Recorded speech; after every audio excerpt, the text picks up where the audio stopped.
Say what you will about the KENOBI show. Personally, I thought it was pretty cool. I really liked it. It wasn't anything super extravagant. I think I probably would have liked it a lot more when I was like 12. But I did really enjoy it. And I really enjoyed NED-B. I enjoyed the character design. I enjoyed the character himself. And I wanted a figure of him in my 3 3/4 inch collection. The only option I had in retail stores was the Retro Collection one that didn't look much good. I don't like the Retro Collection, personally. I wish they would just put all the energy and effort into the Vintage Collection instead. It's fine for, like, reissues of vintage figures, but when you're, like, making stuff from new media in that style, but not doing it in the Vintage Collection, what is your malfunction? But anyways, thankfully, the Droid Factory line from Disney came to the rescue with a nice 3 3/4 inch NED-B. Is it perfect? No, it's a Droid Factory figure. It is essentially a compromise. I would still like to get a Vintage Collection version of NED-B at some point, because the Black Series one is pretty cool. I've seen some videos on that, and I think it's a pretty cool figure, but I don't collect Black Series, so that is not the NED-B for me. So I got this set. Thankfully, did not have to pay retail price. I've been sleeping on this for a while, waiting for a sale. Finally, Shop Disney put it on sale, and I was able to get free shipping on it. So that really worked out, because I've really been waiting, because I didn't want to pay like 40-something bucks for this. These are not worth $10 each. Not to me, anyway. I think I got this for like 30. I think it's worth it for me for 30 bucks. They're nice. They're nice. Let's get these guys out of the way and just take a quick look at the box. Get out of the way, probe. So each one of these guys do come from the show, which is pretty cool. I do really like that the backdrop with Kenobi versus Vader. I think that's kind of cool. I kind of don't want to get rid of this box, but I'm still going to get rid of it. I can find that picture on Google Images. Droid Factory. R3-T2. Didn't even know the name before reading that. NED-B, Viper, Probe Droid, and 1 JAC. Oh yeah, this is pretty typical, Droid Factory packaging. Where does R3-T2 come from? I guess he was on Tatooine. That's my guess. He was just on Tatooine, probably in the background. Didn't notice him in the show. I'm not much of an astromech diehard. I think they're cool. I've got quite a few of them, but I'm not like I need every single astromech. Oh my god, I love them all, blah, blah, blah. I'm not that crazy in astromechs. NED-B, though, I mean, just look at him. Look at that picture. I love him. Such an awesome character design. And then the Viper Probe, always nice to get more of those. And 1 JAC was pretty cool, but canonically doesn't make much sense, since I'm pretty sure that 4-LOM was like a protocol droid modified to be a bounty hunter. And I guess 1 JAC is just so happens to be the same model protocol droid modified to be a bounty hunter. Personally, I think that would have been a cool opportunity to just have a 4-LOM cameo. It didn't need to be a different character, but still, it's still cool to kind of see that 4-LOM style of character reappear, kind of how we saw IG-11. But then again, IG-11 made sense because IG-88 was, destroyed in Bespin, so that kind of makes sense. But that could have been 4-LOM. That could have been 4-LOM. Anyways, there's the box. Little read up there if you want to read that. Me personally, I'm not worried about it. So, there's the package. Let's get that out of the way. Actually, let's not get it fully out of the way, because I really do like that backdrop. We'll keep that back there. So anyways, let's start off with, what was his name again? R3-T2. I own this. I own it. What purpose does it serve in my collection? I'll put it in a Tatooine diorama someday. That's what I'll do with it. It's essentially just R2-D2's body with a red dome. There you go. I mean, it's a basic astromech from Droid Factory. So it comes apart as all the other Droid Factory astromechs do. You can swap the parts like a weirdo, except you can't in the ways that I thought you could. You can just swap pieces with other astromechs you have. It's a fun building system. It's enjoyable. I like it. It's nice to have this. Again, did I need it? No. But I enjoy having it, and I will keep it, and it will be mine. Yeah, it's got nice paint. Looks solid. I like the silvers. Like the blues. Actually, that's a really nice detail back there. Wow. Yeah, there's actually some really nice detail on this thing. The dome does look really nice and pretty. I will say I've always enjoyed astromech domes. I've always enjoyed them. That's really nice. I'd like to get a new Vintage Collection R2-D2, because the Vintage Collection mold we've had for ages is trash. They finally learned their lesson with Black Series, and they're giving us a new Black Series R2, but we need a nice R2-D2 again. Fingers crossed, you know, but this mold, these astromechs are pretty solid. I really like these. So yeah, little astromech, nothing much to say there. Let's actually skip NED-B and speak on the Viper Probe Droid real quick. So this, as far as I know, is new for this set. I don't think this has been featured in any other Droid Factory sets before, at least as far as I know. I'm not an expert. I don't follow these too closely. But it's really nice. It's got tons of little hinges for the legs. They do pop out very easily. Keep that in mind. But see, they're all like keyed in a special way. So I don't really think this is compatible with other Droid Factory figures. You can take the stand off if you want. That's kind of cool. I appreciate it comes with the stand, though, because not all the probe droids of, you know, Hasbro's past had stands. Now, granted, these aren't really made by Hasbro. They're just kind of made in-house from Disney. But they're made to be in the 3 3/4 inch scale to fit in with 3 3/4 inch figures. So that's really cool. Yeah, the detail on it's pretty nice. I like the colors. I like the shiny black eyes. The antennas are cool. The arms, it seems like pretty much every arm has at least 2 joints in it, which is nice. You know, at least 2. This one has 3. This one has 2. This one has, this one has 2. So yeah, it seems like all of them have 2, but one has 3. So yeah, pretty cool. I don't think the head can come off. I might be incorrect, but I have tried prying on it with a reasonable amount of force, and it did not come off, so I'm not going to force it. It might, but honestly, why would you want to do that? It would be kind of cool, though, to have this big ol' head on, like, a normal body. I kind of see the appeal of that, but I don't think it works that way.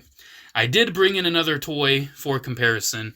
Do you remember that brief period in Hasbro's history? We're looking at like about 5 or so years ago now. Back when they actually did some pretty cool stuff with the 3 3/4 inch, like 5 POA line. This was a really cool release. This came in like one of those deluxe sets with a Darth Vader. This is the best Viper Probe Droid we have in 3 3/4 inch. I could compare it with the Power of the Force one, but it's so old. I've got one somewhere. I don't know where. This one is really cool. Now, granted, the articulation on it... Oh, I just yeeted him out of existence.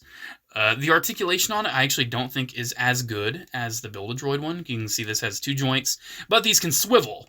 These can swivel from side to side. Those are all stationary where they're positioned. You can see this only has, actually has a little hand joint. I kind of like that. So yeah, there's a lot more articulation, at least posability-wise, in my opinion, on this larger one. And that's another thing, too. This is much larger. I feel like this scale is much more accurate.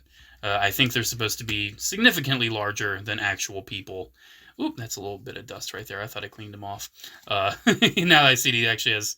I haven't touched it in ages. He's got dust rimming him all over. But he has a little missile, you know, because it's a toy for kids. Oop! I just totally shot it at myself. I was going to try to make that a controlled shot, but a little premature. The missile somehow got under my foot. Don't know how that happened. Yeah, really nice. Really do like this one. But this one is a nice smaller diet version of the same thing. I guess it could be nice for certain displays where this just looks a little too big. I enjoy having this one. This one has a spot in my collection. I'm going to do something with it, but I do think if you're looking for one single Viper probe, this is the one to get. And then next up, we've got one JAC. This figure exists. So it has a big disappointment to it. The guns are attached to the legs. They're attached. They are absolutely attached. I can't get them off. I can't. Ooh! I can get them off. That was glued in, man. You can see the little glue right there. But once you get them off, he's not made to hold them. He cannot hold them.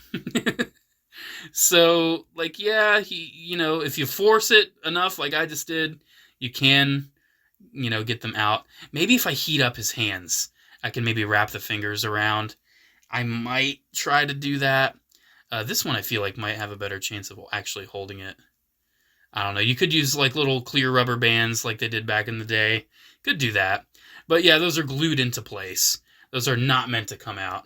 But as you saw from my big use of force, it's doable. I'm not going to do it on the other one. I'm not that worried about it right now. But, you know, that's kind of unfortunate that he can't actually use his blasters. I kind of understand, though, because, you know, it's Droid Factory. They're not really supposed to have accessories like that. He's got a little red pouch right there. He's got the bandolier around his chest there. He's kind of like, you know, 4-LOM, but darker. He's got nice green eyes. I actually really do like the detail on his eyes. Getting a little close. That actually looks really cool. It's a cool looking droid, man. I dig it. I do kind of like how he's posed, you know, like that with the blasters, but it would be cool to actually have him firing them. This is a standard protocol from Droid Factory, so it pops apart in the same ways as all the other Droid Factory figures. I think it uses the same like 4-LOM head mold that Droid Factory normally uses, so you can take that off. You know, you can take the legs off if you want. It's nice. You know, it's a nice figure. It's nice to have one JAC in the 3 3/4 inch collection. Since there is a Black Series one, I kind of doubt we'll get a 3 3/4 inch. But speaking of me and my big 3 3/4 inch collection of pretty much everything that's ever existed ever, except it's not that crazy, I do have the original vintage collection 4-LOM to do a comparison of. And I do have to say this 4-LOM is a much better and cooler figure than this one JAC. It's just something about it, man. It's just something about it. I love the weathering. I love the sculpt on it. The articulation is a lot more. I just really enjoy it. I really enjoy it. It's kind of nice, though, having 4-LOM and one JAC in the collection, though. I kind of like that. But one JAC does kind of remind me of another character. He reminds me a lot of Zuckuss. You may be thinking, why'd you just call him Zuckuss? If you know 3 3/4 inch Star Wars, if you know the history of Star Wars toys, the original Kenner, 4-LOM, and Zuckuss, the toys, the names were switched. So 4-LOM on the box it said Zuckuss. You get the idea. And this was a vintage collection homage to that mistake, colored in the Kenner colors and called Zuckuss. So I will always refer to this toy as Zuckuss. You can see the colors are very similar. This guy is very much colored like Zuckuss. Pretty much the biggest difference are the eyes. So with that being said, if you've got one of these vintage collection Zuckasses laying around and you don't mind doing some customizing, all you got to do, take these pistols off, probably sculpt or give him a separate bandolier because that is like attached. You cannot get that off, and paint his eyes green, and you can have a one JAC out of this. But personally, I really enjoy this as Zuckuss. I'm not going to customize it. I'm happy. If this is the only one JAC I ever have in my 3 3/4 inch collection, I'm fine with that. I'm okay. I'm not worried about it. So there we go. There's one JAC. We have one figure left to discuss, and it is the reason that I bought the set. NED-B. I just love this design, and I think Droid Factory did a great job capturing it. There's so much detail in this figure. Look at the little Aurebesh, all the little spots of color, all the little tampagraphs, tons of silver, tons of gunmetal. I love the head. The head looks really cool. This guy's is so great. I love the little like handle on the backpack. A little splotch of blue. It's just so nice. Is it 100% accurate? Probably not. You know, it's a Droid Factory figure. But still, this really satisfies my desire to have a NED-B in my 3 3/4 inch collection. Because I want this guy in like a Droid Factory display, or like, you know, just any, like a Rebel base or something. I don't know. I want this guy in a display because it's such a cool character design. It's such a cool toy. I'm really happy to have this. It is a Droid Factory figure, though. So, you know, his arms are only going to swivel. His elbows are pretty limited by the sculpt. You can rotate his wrists, but he does just have swivels at the hips. He does have ball hinge knees and ball hinge ankles, but he just has a swivel at the head, and he's got a ball joint at the waist. But, you know, it is Droid Factory, so you can pop parts apart. You know, we can take one JAC's head right here, and we can give it to NED-B. We can swap the arms probably too, but I'm not going to worry about that much. You know, we can swap these heads. That's kind of going on stiff, but there we go. Yeah, it seems like the peg on that's thicker than this one. Yeah, you can swap heads. You can be silly. It's Droid Factory. Do whatever you want. Me personally, I'm not here for that. It's a fun feature. I'm sure, like, if you're at the parks, you know, especially if kids want to make custom droids, I'm sure it's loads of fun. But for these purposes, it's not really necessary. Yeah, this figure's just really nice. The articulation, like I showed, isn't the greatest. He's not going to get tons of cool poses. But you can see, you can kind of get him kneeling if you want. You know, that's one thing you can do. He does have a nice ankle joint, so you can kind of work with the legs, work with the ankle, kind of get him looking like he's walking a little bit. You can do that. You can rotate those wrists. I do need to reemphasize. You can rotate them. It's just with the big arm guard, it's kind of difficult. But I do want to demonstrate. He can hold weapons. He doesn't come with any. I wish he came with his weapons. But me personally, I remember him best when he was toting that good old droid rifle. So let's get him with one of those. I have noticed that this is like one of the older models. This isn't like the newer vintage collection model of Droid Blaster. It's kind of hard to get all of his fingers through the handle. Kind of got to squeeze it in because his hand's kind of thick. But once you get him in, you know, they're all in there. And check that out. He's got a Droid Blaster. Get him posed a little bit. Yeah, that's pretty cool. That's NED-B right there. I'm liking that. Now, granted, if we do get a vintage collection one, will I buy it? Probably. But I don't think this guy's going to go to waste in my collection, you know? It's still a Droid factory figure. I could just, you know, give him other Droid parts or mix it around if I want. I could repaint him because you know, seeing him in this cool yellow, I kind of wouldn't mind if, like, NED-B, like we saw NED-D, NED-Z, NED-Y. Kind of wouldn't mind seeing like all these different colorways of this NED-B model of Droid, because it's just a cool droid. I kind of would have liked seeing one in the Droid bar in Mandalorian. That would have been kind of cool, but I don't think they were that ahead with the makings of the show to be able to do that. They probably weren't. But there we go. I think I've rambled on long enough. Typically don't talk about 3 3/4-inch figures this long, but I don't know. I've never reviewed one of these Droid Factory things before, you know? Here, let's finish this off by putting them in that display. How does this look? So clearly we don't want the Jedi fighting to be obscured too much, so we'll put like the astromech in the middle. So yeah, Vader and Kenobi are fighting over the little astromech. That's the whole plot of the show. That's just so cool, though. That's a cute little display. Oh, I might keep that. I might keep the insert. How about that? I'll keep this insert for now, because I kind of like that. I kind of do. Oh, man, I hate myself. Why do I like that insert so much? I wish I would have gotten the Droid Factory set with the one, like, astromech droid with the full body that was like the fairy on the little boat in The Mandalorian, the end of the season 1. They did a Droid Factory set with him in it, and I didn't buy it, and now it's gone. I regret not getting that. I really wish I had that weird astromech guy with the full body. I loved that in the show, and I'm so mad at myself I didn't get the Droid Factory set for it. But I'm happy I got this, because I really wanted NED-B, and I'm super happy that I have him. This is just a fun set, man. If you're a 3 3/4-inch purist, a diehard like I am, if you're not gonna, you know, I guess I'll get the Black Series one just to have him. You know, if you're not like that, if you're like me and I need it in the scale, don't settle for the Retro Collection NED-B. It looks fine. You know, if you're into that stuff, you're into that stuff. Me personally, I don't like it. But, in my opinion, you know, this set's worth it. It's still on sale, at least the time I'm filming this. You can get free shipping if you spend like over $79. Or what I did, I like signed up for a text notification. Like those promotional texts. I signed up for that with Disney, and then I immediately signed out of it. You know, you get a free shipping code for doing it, so... You know, that's a way to get free shipping. Alrighty, I've rambled long enough. Thank you guys so much for watching. Special shout out to channel members, as always. Thank you all so much for the continued support. Have a good one, guys, and I'll see you in the next video. Bye.